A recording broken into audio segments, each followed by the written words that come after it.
Bonjour, bonjour, bienvenue sur le plateau de Bâti Journal TV.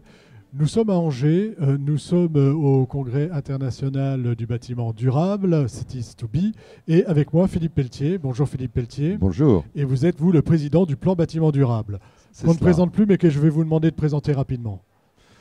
Écoutez, retenez simplement, puisqu'on est dans le cadre de ce congrès, que il y a 8 ans, j'étais de ceux qui ont pensé nécessaire de créer une fois par an un événement rassemblant l'ensemble des acteurs du bâtiment durable avec les collectivités territoriales. Nous étions la première année 80 personnes. Nous sommes cette année 1700 inscrits. Et c'est à la fois le signe que nous avons collectivement acquis de la maturité pour comprendre l'intérêt de se rassembler, de travailler ensemble, de se rencontrer, d'échanger les pratiques des uns ou des autres. Et puis c'est aussi le fait que les pouvoirs publics et les grands acteurs reconnaissent au sujet que l'on porte, celui du bâtiment durable, un intérêt premier. Voilà, donc il y a un intérêt grandissant, on va dire, pour le bâtiment et pour le bâtiment durable.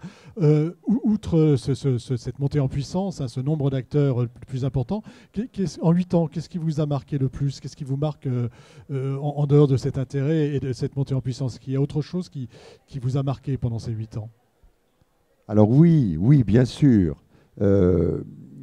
D'abord, l'idée que ce rassemblement original que représente le plan bâtiment durable, qui consiste à, sur un mandat donné par l'État, mettre la société en tension autour du sujet bâtiment durable pour la faire travailler, pour rassembler les bonnes volontés et leur faire susciter de la créativité sur des dispositifs juridiques, fiscaux, des incitations financières, des organisations.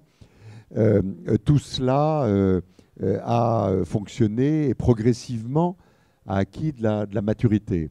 Aujourd'hui, le plan bâtiment durable, c'est à la fois cette animation nationale qui consiste en somme à être un relais entre les acteurs du bâtiment durable et les pouvoirs publics, dans un sens et dans l'autre, faire remonter. Voilà, on fait remonter, chacun et faire descendre, se nourrit de l'autre. Voilà, et faire descendre sans complaisance ce qui se passe, parler vrai aux deux mondes que nous mettons ensemble.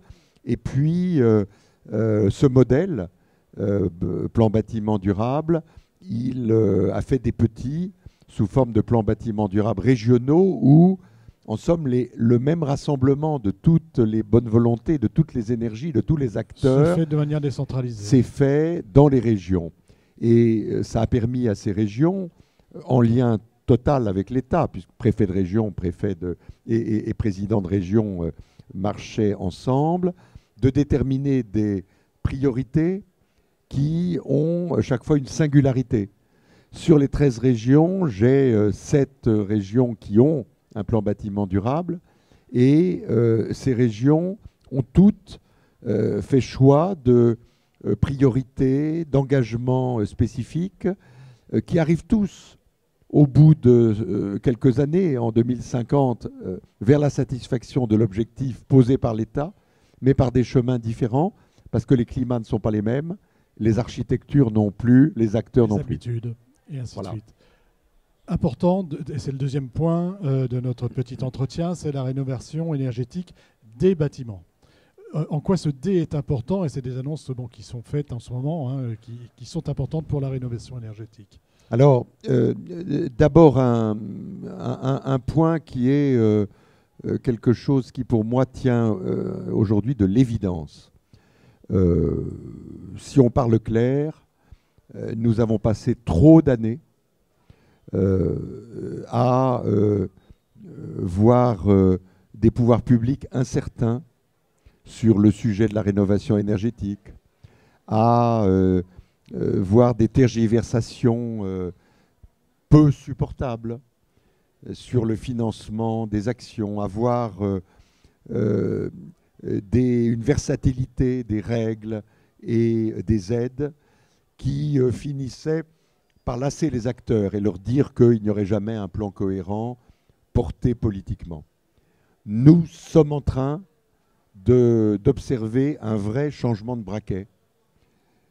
Voilà maintenant un plan qui est construit, il a été annoncé il y a déjà 1 an, qui est porté politiquement par 2 ministres qui sont venus à ce congrès, ce matin, au congrès, comme ils étaient hier dans cette même enceinte pour rassembler 600 conseillers FAIRE qui sont tous ces hommes et ces femmes qui font vivre le service public de l'information, du conseil, de l'accompagnement des ménages sur le territoire. Et on sent que le projet est porté, que le projet est construit, que le projet est financé. Voilà, il y avait la question des moyens. Aujourd'hui, on a les moyens. Et question tout à fait essentielle, où en somme, la vision du plan bâtiment durable se trouve être reprise, une volonté de l'État de contractualiser avec les collectivités territoriales pour leur donner la main. Les solutions ne seront pas toutes identiques partout.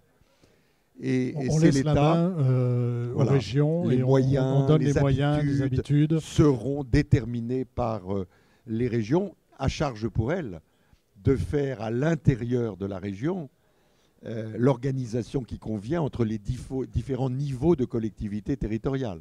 Parce que le département, il a son mot à dire, c'est lui qui porte principalement les financements de la précarité, de la lutte contre la précarité énergétique, et les intercommunalités ou les EPCI ont leur mot à dire parce que c'est elles qui sont le tiers de confiance le plus proche des ménages. Donc embarquer le local. Voilà, embarquer local.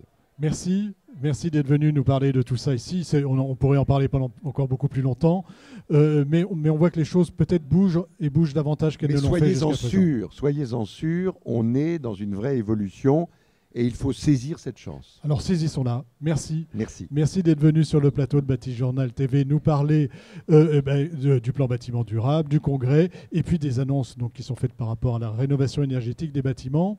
Une émission à retrouver sur notre site Bâti Journal TV, sur le site de notre partenaire France Bois Forêt et bien sûr sur le site de Cities2Be. Merci.